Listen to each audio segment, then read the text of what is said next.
మొదటి సమూయేలు గ్రంథము 31వ అధ్యాయం 2వ వచనం.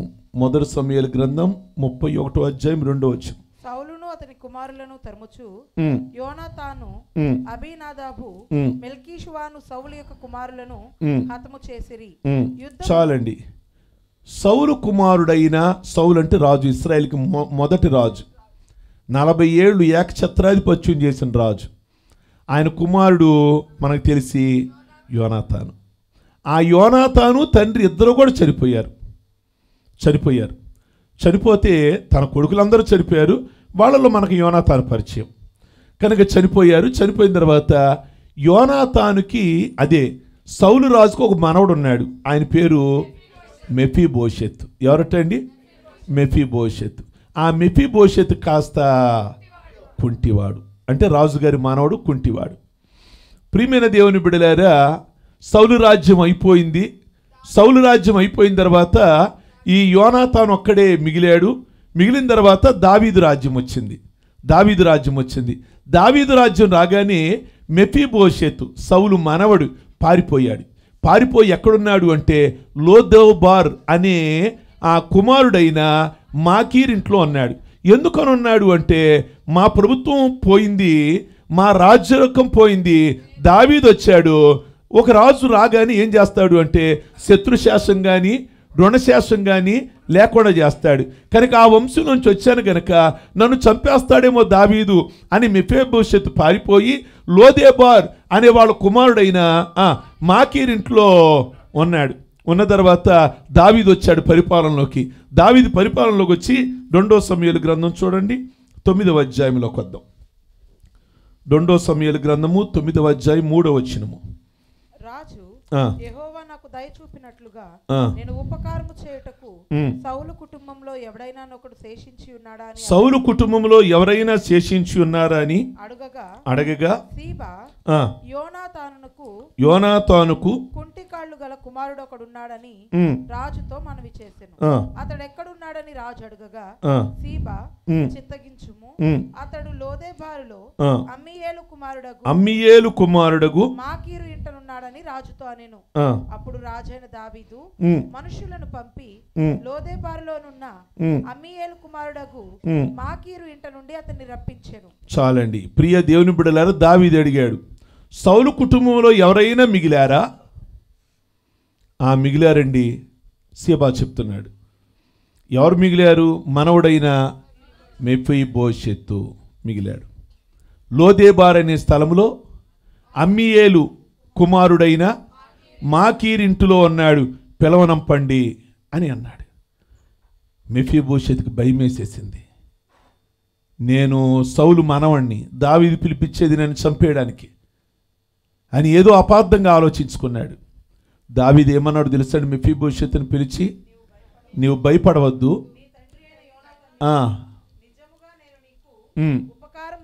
ఉపకారము చూపించి సౌలు భూమి అంతయు నీకు మరలా ఇప్పింతును. చాలండి. మీ ఆస్తి మొత్తం, మీ నాన్నది మీ తాతది ఇప్పిస్తా, నువ్వు మాత్రం నా భోజన బల్ల దగ్గరే నువ్వు కూర్చోవాలి, నువ్వు భోంచేయి, నువ్వు జీవించినంత కాలం నా భోజన బల్ల దగ్గరే.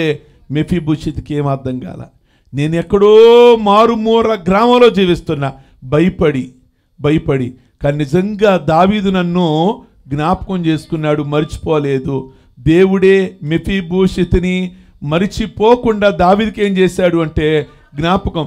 నేను ఈ ఉదయకాలం ముందు నా యొక్క అంశం ఏంటంటే, నువ్వు ఏ మారుమూలన్నా కానీ, యోసేపులాగా నువ్వు ఎక్కడ ఉన్నా కానీ, ఎవరికి కనబడకుండా జైల్లో ఉన్నా కానీ, లేకపోతే ఇందాక రెండోదిగా మాట్లాడుకునినా మొర్దెకై లాగా ఒక సాదా సీదా కలిగిన ఉద్యోగము అయినప్పటికీ, ప్రియ దేవుని బిడ్డలారా, మూడోది, నువ్వు ఎక్కడో ఉన్నా మెఫీబోషెతు లాగున్నా దేవుడు నిన్ను మరిచిపోయేవాడు.